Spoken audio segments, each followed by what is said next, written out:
Nizungumze machache kuhusiana na hayo yaliyojiri mahakamani, na nizungumze kama John Mnyika, kama mtu ambaye ni mmoja wa watu ambao yameletwa maombi mahakamani ya kutakiwa kuchukuliwa hatua kwa kinachodaiwa kukiuka amri ya mahakama.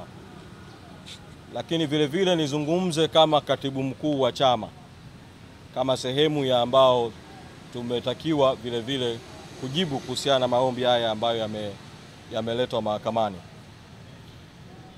Maombi haya ni jaribio lingine kwa mahakama juu ya namna mahakama itakavyotumia mamlaka yake kwa mujibu wa katiba ya nchi ibara ya 107, pamoja na udhaifu wake katika kuwa chombo cha juu kabisa cha utendaji haki katika nchi yetu bila kufungwa na vikwazo vya kiufundi.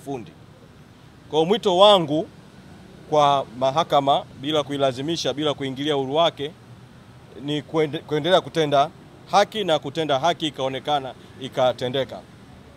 Na mwito wangu kwa wapenda haki wote Tanzania na duniani, wapenda demokrasia wote Tanzania na duniani, wapenda uhuru wote Tanzania na duniani, na wapenda ukweli wote Tanzania na duniani, kufuatilia maombi haya kwa uzito ule ule ambao umekuwepo wakati wa kufuatilia ile kesi ya msingi ilipofunguliwa, na kwa uzito ule ule ambao umekuwepo wakati wa kufuatilia kesi ya mwenyekiti Tundu Antipas Lissu.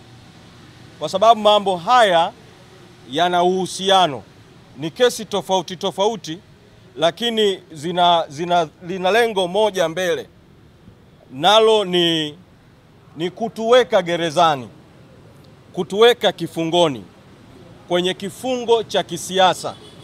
Mwenyekiti Lissu tayari yeye yuko gerezani, anatokea gerezani kama mahabusu, anakuja mahakamani. Sisi wengine, chama cha Chadema kipo gerezani, kipo kifungoni toka tarehe 10 mwezi Juni mwaka 2025.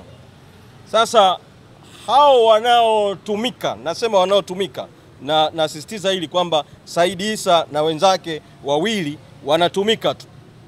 Hao wanaotumika, wanaowatuma hawajaridhika